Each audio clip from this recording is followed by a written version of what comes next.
Morning, everyone. Today, I want to talk to you about the high ticket churn rate. Okay, so it's a very wet Friday morning, which is it's where we do all things marketing. Really grim. I've got a sore calf, could twinge at any point. So it's not a great morning, feeling a bit groggy, but nonetheless, I'm out running. Hopefully, this will kickstart me into gear for the rest of the day. So today, I want to talk about the high ticket churn rate, and this is something that I think a lot of marketeers often kind of disregard or don't forecast for, and it's super important because obviously marketing is very much a numbers based game, and it's always conversion rates. It's how to tweak and iterate. It's measuring, tweaking, iterating, getting minor little improvements, drive conversion rates up, and obviously make the funnels or the marketing campaigns more profitable. Some people do it purely organically so they can get much higher margins, but they generally come at the cost of not having the scalability or the volume of traffic coming through things. But something I want to talk to you about is people talk about the different stages and different products, different type of product categories you need to have on offer. And I like Daniel Priestley's model for this. And he talks about the kind of 4 categories in terms of where you should have a product offering in each. So hopefully, and what he says is you've got, first and foremost, you've got your free gifts. This is your lead magnets. This is where you're giving stuff away in exchange for an email address. So it's the kind of opt-in side of things. You've then got a product for prospects, which is the category where people are dipping their toe in the water with you. So they know about you. They're potentially on your list.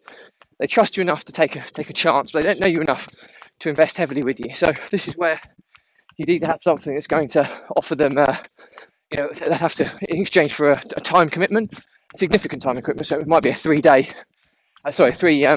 webinar, something like that they opt in for, or it could be a low ticket item that they're purchasing, like a $10 book or something like that, or a $10 ebook, something that they can kind of tip their toe in the waters just to see whether they want to continue this relationship with you.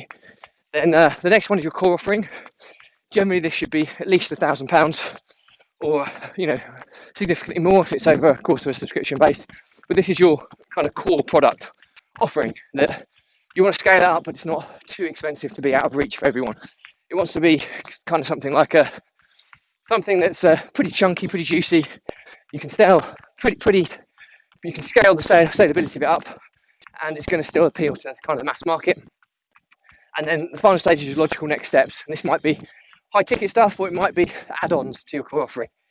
And the people that have done really, really well, you see ClickFunnels, for example, Russell Brunson's World, and people getting these 2 Comma Club awards, which basically means they've generated over $1 million worth of revenue through using one funnel, and which will be highly impressive. But it's fairly, when you look at what they've done, they all seem to have done it through high ticket, and high ticket being 10, 15, 20,000 pounds or dollars and above, $25,000 a client, and obviously it means that you need to sell significantly less to get that kind of level of revenue. But one thing that a lot of people don't talk about very much is the high ticket churn rate. And there's been quite a bit of research out there and people I've spoken to that suggest, and I've experienced this as well, not in so much the high ticket. I mean, this is what I'm going back to my systems and outsourcing days where, our core offering was kind of about $5,000 a year. So it was kind of in the core offering section, but just flipping into the kind of high ticket arena. And the statistics were always mentioned that you could lose kind of 30% of your high ticket clients within the first 90 days, just in the procrastination. It might not be the product's fault or your service's fault. It's just the client that comes through might be a procrastinator. They might have other things going on in their life. They might have financial commitments that mean that they can no longer proceed with the program or the mentorship. And you can be looking at 30% churn rate in 90 days. And so it's all good and well, people saying, oh yeah, we'll turn all this revenue over. But if 30% of it either goes in refunds or revenue or streams that kind of diminish after 90 days, then this needs to be factored in. And you should have a contingency when you're forecasting. So if you're looking to get to kind of $1 million worth of revenue, then you should be targeting 1.3 to make that kind of real, 1.3 million to make that kind of the reality of the 1 million actually stick, rather than just be kind of vanity figures where you know you're going to get some high ticket churn. And I think that's really, really important that people understand this. So when you're forecasting and predicting what you're going to try and achieve as a business, how many clients you can take on, factor in that if it's a high ticket item, and high ticket, you can divide it in many different categories. I normally say anything kind of above £5,000 is kind of high ticket. Kind of one to five is kind of core offering value. As soon as you kind of get into the £5,000 and above, it's high ticket, and even the upper echelons of your core offering, you're going to get a similar kind of churn rate. And please, this isn't a negative about the product or the coaching or the service you do, but famous phrase, you can take a horse to water, but you can't make it drink. And ultimately, that's true in this world. You can have the best product, the best service, but if you've got somebody who's just a procrastinator, or a serial procrastinator, somebody who, a course junkie or an education junkie that invests but never takes action, then inevitably they're not going to get the results. If they're not getting the results quick enough, the dropout rate starts materializing. And that's just something that I think is a really important message for marketers out there, in that you need to over target in order to achieve a net target, and factoring in the churn rate of clients. I mean, similar to the property business that I run, we have a tenant churn rate. We've got so many tenants. We generally lose maybe a couple of tenants a week. It sounds crazy high amount, but when you've got 200 odd tenants, that's 1% of your tenant churn rate on a weekly basis. But we'll often move in 2 or 3 tenants on a weekly basis, so we're maintaining that level. So, but we understand the tenant churn rate. We understand its impact on occupancy rates. We understand the impact on paid occupancy rates, and it's just really, really important to have that contingency fund and that understanding of this statistic that so many people will kind of disregard.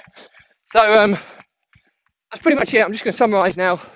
So to summarise, there's enough evidence to suggest it will lose 30% of high ticket clients within the first 90 days. So that's 30% within 3 months. So it's almost like 10% a month, if you want to break it down. So that gives you kind of an indication of how you should factor that in to your forecasts and your targets, to ensure that the figure you actually want to achieve factors the churn rate in. So that's the kind of summary to it. And you can do lots of things to kind of mitigate this. You can have kind of down sales to kind of pick up people that are looking to exit. You can downgrade their product or service, and that can salvage quite a lot of things. And don't think that because someone leaves, that's the end of their journey with you as well. It's quite often that you will lose someone and pick them up again in the future. Morning. So, like I say, it's part and parcel of the industry you operate within. It's the churn rate. It's part and parcel of any industry. You always get a churn rate. So understand it and respect it. Don't think it's the end of that client for you, because we've had clients in the past that have left and have come back again in the future. And it's not uncommon at all. But that comes down to your kind of marketing strategies and how you kind of retarget those individuals and bring them back in at a later date, and don't just let them drift away into the sunset. So hope you find this useful. As always, any questions you have on this, I'm very much I wouldn't classify myself as a marketing expert. I do understand quite a lot. I certainly haven't got the results that back up that I'm an expert at this stage, but what I do have results in is my ability to utilise data to its full potential. So I do understand a lot about how you can use data, how you can use management by numbers, and ultimately marketing. For me, other people have different views on it, but for me it's a numbers game. And for everything I lack in creativity, I can kind of pick up in my analytical skills, and I can always tweak and iterate and run things and improve things by numbers. So there's another lesson there for you. But don't underestimate the importance of numbers. But anyway, that's enough for me today. Any questions, drop me a comment. I'll guarantee I'll respond to every one. If it's a bigger question, I'll still respond, but I'll do a separate blog episode and tag you in. If you think somebody's going to get good value out of this, please tag them in, share it. If not, just if you think it's good, it'll help others, just give it a like. It'll give it some extra reach. At the same time, on the contrary, if it's not for you, just unfollow or unfriend me. So no hard feelings there. There's nothing worse than cluttering up people's feeds unnecessarily. But please check out my Facebook group and YouTube channel beforehand, because you'll find that I do a different topic on each day of the week, and they're all catalogued in a nice orderly fashion, all the historical episodes in my Facebook group and YouTube channel, so you can kind of pick and choose what you kind of go through there, even if you're not a friend or a connection with me on one of my social platforms. So consider that. And so hope that's useful. And as always, stay positive, stay happy, and I will speak to you again tomorrow. Hopefully the weather will be better then. Bye.